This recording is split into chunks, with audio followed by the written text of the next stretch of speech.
How to paint detailed soap embeds.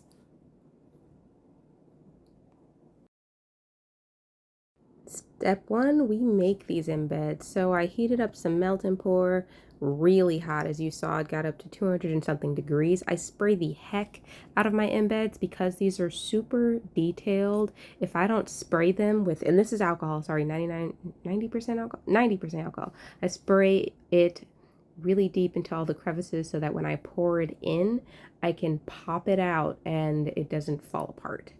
So I wait for it to cool down for like an hour because I really want it to stay firm. Now, I tried painting this a few different ways, so I'll try to walk you through my different attempts. So first I sprayed this with that 90% alcohol, I guess. Then I dipped my paintbrush in straight up mica powder. This is like royal blue. I got this in Denver at the Mile High Soap Shop. But I realized, hey, I want this to feel more like paint. I didn't like the powder straight on the alcohol consistency. So I'd rather I poured a little bit of the alcohol from my spray and I wanted to get a wetter consistency, which I got. And I just dab on that toe. Look at that. It's so pretty and pigmented and surprisingly stays pretty well. And by stay pretty well, I mean it doesn't like, run everywhere. As you can see, I also have Q-tips. I don't really show me a lot cleaning up the Q-tips, but they help really well, especially those precision Q-tips to help clean up bad messes that I have. So I'm trying to get the detail of these shoes. So there's like these are the Royal Toe Nikes, I want to say. It's an older shoe, but it's a gift, by the way.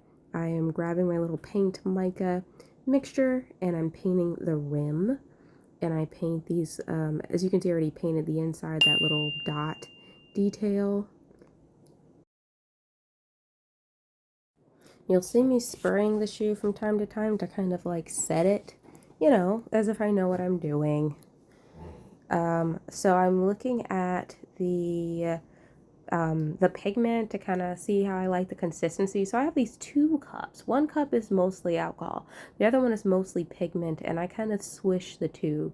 I use the one with more alcohol to somewhat, in a way, clean my brush, but not totally get rid of the pigment because some of it, I need the pigment to have more movement.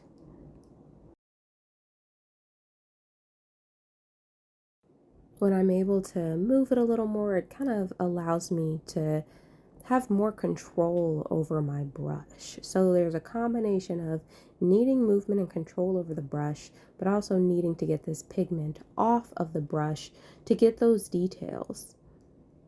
I am here, I'm getting the details of the side of the shoe. The front has a lot of black, but it's like black, right? So I add, I try to, there's a combination of dabbing and swiping. The swipe gives you the nice detail, and ooh, you see that mess? I probably went back and cleaned it with a Q-tip, and I might not have shown that part, but know that I did my best with these shoes. I'm telling you, this was not an easy thing to paint. Was it worth it? Maybe. I learned a new thing. But this is just a gift, which was a lot. On to the laces and the tongue. This was what I was worried about the most. But really, you get that alcohol and pigment to a decent paint-like consistency. Make it a little bit more runny. Do a lot more dabs. And it'll get in between the lines there and give you a nice deep, black lace, black shoe tongue. And you get those details in there. And then I hit these sides again. As you can see, like it's a little dry. And that's when I will pick up some more pigment. And as you can see, my brush is a little thick, and that's when I know I need to add more alcohol in my alcohol cup. This is just how I did it. Don't ask me why I did this for the black and not the blue. It just made sense for me. to kind of just, because I always knew it would be blue and then follow up with black. And then whenever I did a new shoe, I believe I cleaned the brush and started from scratch because I'm a crazy person. And now we got that pigment again. Woo! And just really get that deep detail on the side there and hit the back. Fast forward to me going all the way around the back.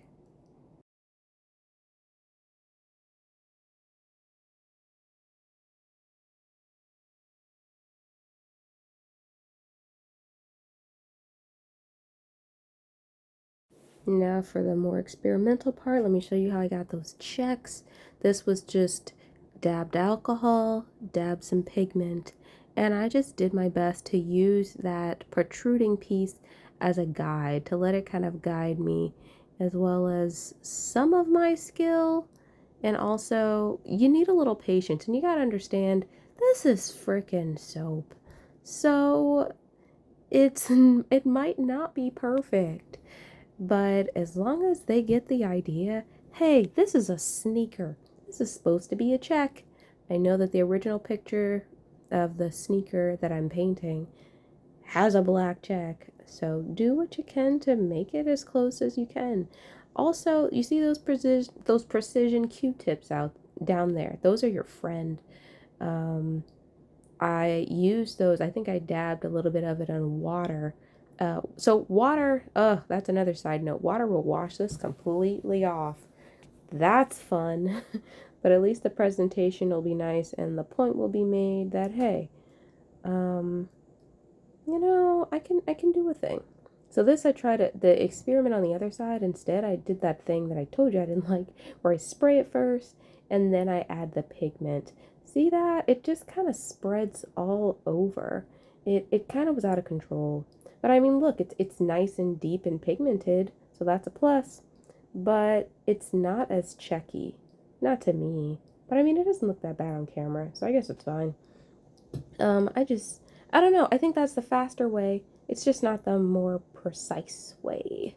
But it's fine. At the end of the day, it is soap. It's gonna wash away. But yeah. These are my shoes. These are my sneakers. I sprayed it to set it. And yeah, I'm pretty happy with them. It's freaking soap. And if you made it this far, give me a blue heart or something and a black heart. Yeah, blue and black heart. Also, feel free to let me know what you thought about this tutorial. Leave a comment, subscribe. Thanks.